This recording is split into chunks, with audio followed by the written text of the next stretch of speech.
nicest guys I've ever met. Ronnie's, you can't, it's like you can't argue with him. He's not that kind of person. He doesn't argue, it seems like to me. He's always about keeping things neutral. He's the man that he'll make a worse situation seem like it's not that bad. You know, we shouldn't take it that far. It's okay. And he's always just trying to keep everything peaceful around the group and the organization. And he's really rubbed off as far as presence and making your presence felt without really having to say anything. You know, he's that kind of guy. I've always admired that in him. And like I said, man, he's just the nicest person, very smart. Everybody in the group is smart, it seems like. And everybody knows what they want to do and are happy with what they have to offer with New Edition. He's that kind of guy, you know, knows what he can do for the group and is always willing to give that up, you know? And I love him for that also. Ronnie's just the overall nice guy, the kid that everybody likes, you know. You know, all the girls like, he's so cute, you know, so tall, light-skinned and everything. And that's how I see Ronnie. He's the, you know, the cutie pie, you know, the ones that all the girls like. I consider Ronnie the medium of New Edition. He's that guy that can go here with me, go here with Johnny, go here with Rick, go here with Ralph. He's just like that all-around guy that can relate to everybody. And he's the guy that balances us, even in our pictures, in our performance, because he's so tall, and he just breaks it down in levels. He's the main cat that keeps it going in another area. Ron, the all-American boy. That's what you have to consider Ron. I mean, you know, it's so funny because I think when I first came in the group,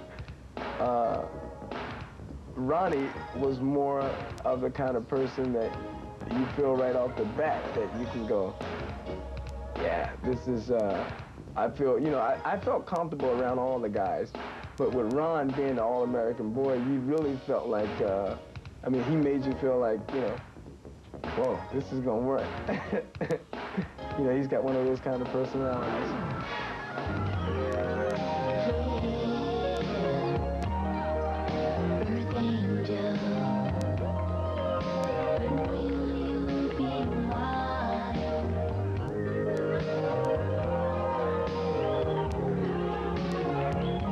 I would think maturity, the fact that we've been in the business for 5 years to this date, and we know a lot more things about the business, through experience. I mean, we've made the mistakes, and, you know, we've made the right moves and the wrong moves, and right now we're just 20, 21, in Johnny's case, 22-year-old young men, and we're just trying to get that across right now. And I think that's the biggest change, just the fact that we're grown up now. We're not grown up, but, you know, we're young men, and we're trying to establish the fact that we're here in the business and we're serious about what we're doing. And I guess that's the big difference, you know. Our audience is growing along with us, and they want to see us change. And I think for a time in our careers, with our past management, they were kind of trying to hold on to that young kiddie, you know, image with the Count Me Out album. And a lot of our fans wrote into the different magazines and said, you know, New Edition, we love the group, but we just want them to grow up. We want them to progress along with us. And, you know, we took that advice from a lot of our fans, and we made that change. We had to make it this time in order for us to, you know, be a #1 force in the industry. I think our run would have been made by 15, 20 years down the line. I think we'll be together as a group for maybe another 5 or 6 years, and then we'll all start going into our separate directions. I know myself, I want to get into hopefully acting, maybe a little bit of modeling, and going into woodwork with my uncle, and just picking up a lot of things from him, and maybe one day being a choreographer. But 15, 20 years down the line, I don't see New Edition staying together. I don't think we can keep up those energetic dance steps 30, 40 years old. I didn't know this is what I wanted to do until after we were in the business for a long time. And I started, the weight started shifting from myself or my mother's, you know, hands. She had to do all the work and then paying the bills and things like that. It's all shifted to me, you know, because we were making the money and things like that. So I wanted to buy the better things and move into the bigger houses. And then during the 2-year layoff, you know, we were away from the public and we weren't making much money, so money was running out constantly. And then that's when I finally realized that I really had to get serious about what I was doing and what I wanted to do in life. And this is what I wanted to do.